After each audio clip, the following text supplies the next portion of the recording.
भी है, बेरोजगारी है, टैक्सी है, जीएसटी है, एक चीज तुम सबकी भीख मांगोगे तभी ये भीख तुमको नहीं देंगे। ये जान गए ये सब मेरे पूर्ण सारे आश्रित, बगैर मेरे इनका काम कोई नहीं चलेगा, क्योंकि इनका कोई संगठन। तो आपने महात्मा की बात नहीं मानी, अब आप रो रहे, चिल्ला रहे हो। बाबा जी ने 60 वर्षों में आपको सब कुछ बताया, सब कुछ सुनाया और कराया, और कहा ये मैं दावा करता हूँ कि ये काम मेरा कोई रोक नहीं सकता। जैसे पहले आपके सामने एक आवाज लगी थी, तुम हमें खून दो, मैं तुम्हें आजादी। खून का मतलब आत्मसमर्पित, आत्मसमर्पण भाव को खून से संबंधित माना गया। लेकिन उस समय किसी को देश से भगाना था, तुम्हारे घर कोई किराएदार जबरदस्ती रहने लगे, मकान न छोड़े, अगर दरवाजे पर आप खून कर दो तो रातों रात मकान छोड़ के भाग जाएगा। खून का इतना बड़ा प्रभाव होता, तो कहा इनको भगाना है, तब तो उन्होंने खून की आवाज रखी। अंग्रेज जाने अरे खून लोग दे देंगे तब तो सब कुछ हो जाएगा। आत्मसमर्पित भाव ये मांग रहे देश का, तो सारा देश आत्मसमर्पित हो जाएगा तो हमें तो भागना ही पड़ेगा। तो चले गए वो ये आवाज लगाने पर, लेकिन आज कोई विदेशी नहीं, आज सब स्वदेशी है। किसी को भगाना नहीं है, बल्कि सबको सुख शांति न्याय सुरक्षा रोजी रोटी देना है। आज प्रेमियों ये काम करना, इसलिए आज की आवाज क्या है, तुम हमें सहयोग करो, मैं तुम्हें व्यवस्था दूंगा। अरे आपको यही तो चाहिए, परिवार की व्यवस्था, समाज की व्यवस्था, देश की व्यवस्था, न्याय की व्यवस्था, रोजी रोटी की व्यवस्था, यही तो आपको चाहिए। सब हो ही नहीं सकते, तुम कभी खुशहाल हो ही नहीं सकते हो, और तुम्हारी तरफ से कोई कहने वाला है नहीं। हिंदुस्तान में कोई कहने वाला नहीं, ना कोई पक्ष ना विपक्ष, कोई नहीं। अब आपको स्वतः जागना है, जागरूक होके अपने काम के लिए स्वतः आपको सोचना। अब किसी के सोचे, किसी के बनाई व्यवस्था से आपको सुख शांति नहीं मिलेगी। क्यों? यानी मतलब पराधीन सपने सुखनाई, दूसरे के अधीन रहकर इंसान को स्वप्न में भी कोई सुख नहीं मिल सकता। इस सिद्धांत को ध्यान में रखना चाहिए था। करने चाहते थे कि चेले का दर्शन गुरु का, अरे जोर से बोलो, गुरु का। आप लोग मथुरा जाते थे गुरु का दर्शन करने कि चेलों का दर्शन करने? आप मथुरा जाते थे गुरु की सुनने गए थे कि चेलों की सुनने गए थे? गुरु की। आप मथुरा जाते थे गुरु की मानने गए कि चेलों की मानने गए? गुरु की। आप मथुरा गए थे गुरु भक्ति करने गए कि चेला भक्ति करने गए? ये सब चेला भक्ति करते। इनको ये भी होश नहीं रहा कि मथुरा में किस काम के लिए गया था, किसके लिए गया था, क्या फरियाद सुनाने गया, क्या काम कराने गया, क्या वो फरियाद अब कोई सुनेगा या वो आत्मा का कल्याण वाला काम कोई कर सकेगा? ये सब भूल गए, सब बेचारे भ्रमित थे। एक बात मैं और पूछूंगा आपसे,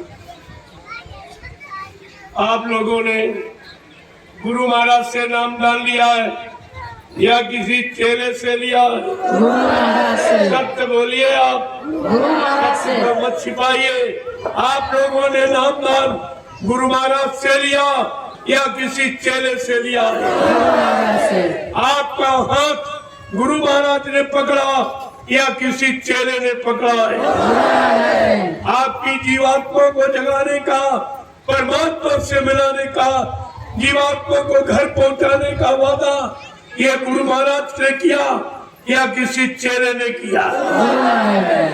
और तुम जा कहाँ रहे हो? नामदान गुरु से लिया हाथ गुरु ने पकड़ा, वादा गुरु ने किया और जा रहे चेलों के पास। इतनी भी समझ नहीं रही कि हमारा सब काम तो गुरु ने किया, अब इन चेलों के पास जा रहे हो, ये तो काम करना जानते भी नहीं।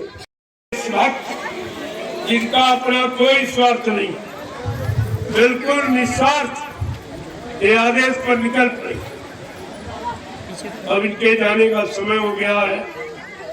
आप दूरी क्रम इसलिए इनको सत्संग मिल गया, अब ये धीरे धीरे निकलेंगे। ये साइकिल वाले सब तुम गोले से ऐसे खड़े हो, धीरे धीरे निकलो। अगर प्रसाद हो तो इनको प्रसाद दे दे, यहाँ के लोगों ने प्रसाद बनवाया हो तो दे देना, इनको भी लाभ मिल जाएगा उसका। यही तो इसमें राज है। अरे ये साइकिल चला रहे तुम, इनकी अगर व्यवस्था कर दो तुमको भी इसका लाभ मिल जाएगा, और नहीं तो तुम ऐसे रह जाओगे। ये तो अपना लाभ कमा ही रहे। अगर प्रसाद हो तो इनको जरूर देना। कम हो तो कम, प्रसाद तो प्रसाद है। अरे इलायची दाना यही तो मुख्य प्रसाद। ये लड्डू बड्डू तो ये पानी पीने के लिए इनको दिया जाता, रास्ते में प्यास लगे खा पानी पी। प्रसाद इलायची दाना असली प्रसाद यही। इसको आपको संभाल के रखना चाहिए। ये तुम्हारी हर मुसीबत आपत्ति में काम आने वाला है। लड्डू तो 2-4 दिन में खराब हो जाए, ये तो प्रसाद सालों रख सकती है, ये सालों खराब नहीं होगा। बात आप समझते नहीं हो। लड्डू नहीं मिले तो झगड़ा देते। अरे बच्चों के लिए दे दिया जाता, चलो ये जाएंगे यहाँ से, बच्चे कहेंगे सत्संग सुनेंगे, क्या ले आए, तो ये लड्डू दे देंगे। उनके सबके प्रेमियों के लिए तो प्रसाद। जय। तुम जरा बड़ी बुद्धि से सोचो कि लोग क्या कहेंगे कि कन्याएं ये देश समाज के काम के लिए निकल पड़ी, ये सब घर में सो। आपको कौन सूरबीर मानेगा? पहले समझ लीजिए ये सब। अब आप लोग ये प्रसाद ले लीजिए वहां पर।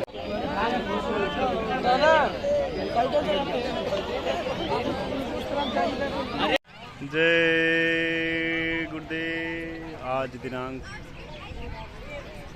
16 अप्रैल है। आज 18वें पड़ाव के लिए अब प्रेमी प्रस्थान कर चुके हैं धीरे धीरे। गरगैया नवाबगंज बरेली में आज का पड़ाव है, 20 किलोमीटर लगभग है। शाम तक तय करना है, मालिक महान की दया में है। जय गुरुदेव। जय गुरुदेव। जय गुरुदेव। अरे यार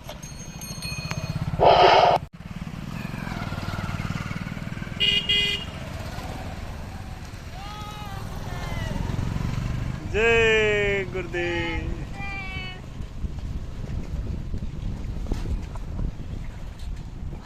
जय गुरुदेव। जय गुरुदेव। गुरुदेव। आगे का जय गुरुदेव। पड़ेगी घर घर में उठाने वाले मिले नया जमाना बदलेगा। कहे जय गुरुदेव पुकार जमाना बदलेगा। जागो जागो दुनिया वालों सभी आने वाला है। डम डम डम डम महादेव का डमरू बजने वाला है। जय गुरुदेव। अब कुछ होने वाला है, समय बदलने वाला है। कुदरत है नाराज खड़ी, आगे आपकी मर्जी है। जय जय गुरुदेव। जय गुरुदेव। किसका? प्रभु का पावन नाम। जय गुरुदेव। आप सभी सम्मानित ग्रामवासी, नगरवासी, क्षेत्रवासी ध्यान दीजिए। आपके नगर से, क्षेत्र से, आपके दरवाजे से होकर ये वक्त के सच्चे संत सदगुरु, दुनिया के मशहूर जाने माने आला फकीर, सतयुग के निर्माता, वैचारिक क्रांति के जन्मदाता परम संत बाबा जय गुरुदेव जी महाराज का शाकाहारी काफिला गुजर रहा है। बाबा जी ने कहा, इस काफिले का जो भी दर्शन करेंगे, चाहे वो किसी धर्म के मानने वाले हों, उनके जीवन के एक शुभ कर्म की मनोकामना पूरी हो जाएगी। इसलिए आप सभी नगरवासी, क्षेत्रवासी, प्रेमी भाई बहन इस अवसर से चूके नहीं। इस काफिले का दर्शन करके ये लाभ अवश्य उठाएं। ये काफिला कई उद्देश्यों को लेकर निकाला गया है कि देश मुल्क साफ हो जाएंगे। इसलिए समय से पहले बाबा जी की बात मान जाइए और सब परिवार शाकाहारी हो जाइए और अपने परिवार, समाज, देश को बचा लीजिए। नहीं तो कुदरत के इस प्रकोप से बचने बचाने का उपाय किसी के पास नहीं है। एक समय बहुत भयावह है। लाशें सड़े पड़ेंगी घर घर में, उठाने वाले मिले नयार, जमाना बदलेगा। कहें जय गुरुदेव पुकार, जमाना बदलेगा। जागो जागो दुनिया वालों, सदैव आने वाला है। डम डम डम डम महादेव का डमरू बजने वाला है। जय गुरुदेव। अब कुछ होने वाला है, समय बदलने वाला है। कुदरत है नाराज खड़ी, आगे तबाही बड़ी बड़ी से बच जाओगे।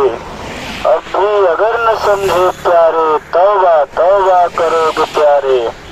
बाबा जी की अर्जी है, आगे आपकी मर्जी है। गुरुदेव नाम किसका, प्रभु का। प्रभु का पावन से ध्यान दीजिए। आपके नगर से, क्षेत्र से, आपके दरवाजे से होकर ये वक्त के सच्चे संत सतगुरु आज का शाकाहारी काफिला गुजर रहा है। बाबा जी ने कहा, इस काफिले का जो भी दर्शन करेंगे, चाहे वो किसी धर्म के मानने वाले हों, उनके जीवन के एक शुभ कर्म की मनोकामना पूरी हो जाएगी। इसलिए आप सभी नगरवासी, क्षेत्रवासी, प्रेमी भाई बहन इस अवसर से चूके नहीं।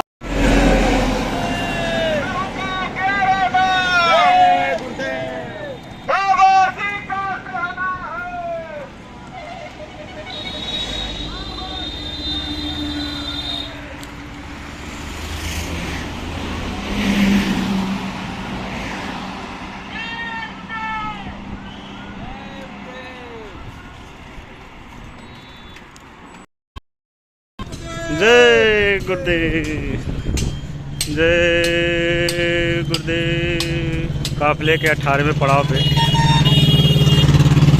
जो लगभग 20 किलोमीटर था, प्रेमियों ने लगभग डेढ़ घंटे में ये दूरी तय कर ली, मालिक महान की दया मेहर से। देखिए, आज की दूरी बड़ी जल्दी तय हो गई। 20 किलोमीटर की ही थी। गरगैया नवाबगंज बरेली में आज का 18वां पड़ाव है।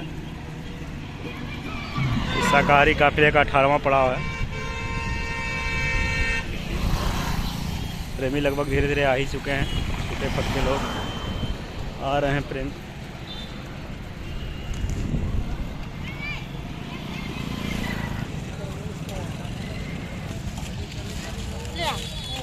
चलिए धीरे धीरे बढ़ते रहिए। जय गुरुदेव, जय गुरुदेव, जय गुरुदेव। बढ़िए धीरे धीरे बढ़ते रहिए। जय गुरुदेव।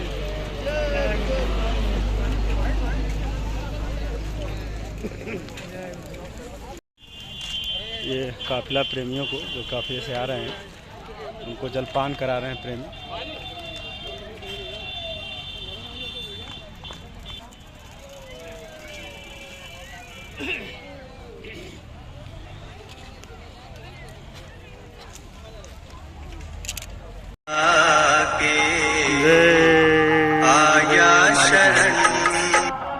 सर्विस वाली गाड़ी आ रही है। ये लगातार सेवा में तत्पर है सभी। जय गुरुदेव, जय गुरुदेव।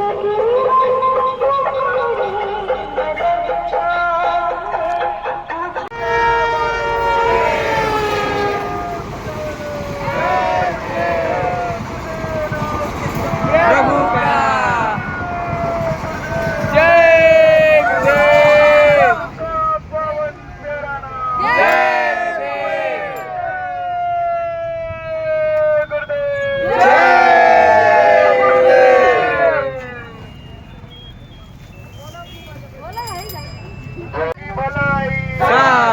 सब्जी दूध मलाई। दिया फकीरों ने संदेश, कब्रिस्तान नहीं है पेट, दिया फकीरों ने संदेश, कब्रिस्तान नहीं है पेट। कुदरत है नाराज खड़ी, आगे तबाही बड़ी बड़ी, कुदरत है नाराज खड़ी, आगे तबाही बड़ी बड़ी। अब भी समय है बचना चाहो, साकर सीरियल हमें बचाओ। अब भी समय है बचना चाहो। ये तुमसे बोलिए जय नाम नहीं इंसान का, ये नाम है प्रभु का, ये काम नहीं इंसान का, यह काम है प्रभु का। बाबा जी का कहना है, शाकाहारी रहना है, बाबा जी का कहना है, शाकाहारी रहना है। शाकाहारी कौन बनेंगे, जो जीवों पर दया करेंगे, शाकाहारी कौन बनेंगे, जो जीवों पर दया करेंगे। हिंदू मुस्लिम सिख ईसाई, शाकाहारी हो जाओ भाई, हिंदू मुस्लिम सिख ईसाई, शाकाहारी हो जाओ भाई, सब रोगों की एक दवाई, शाकाहारी।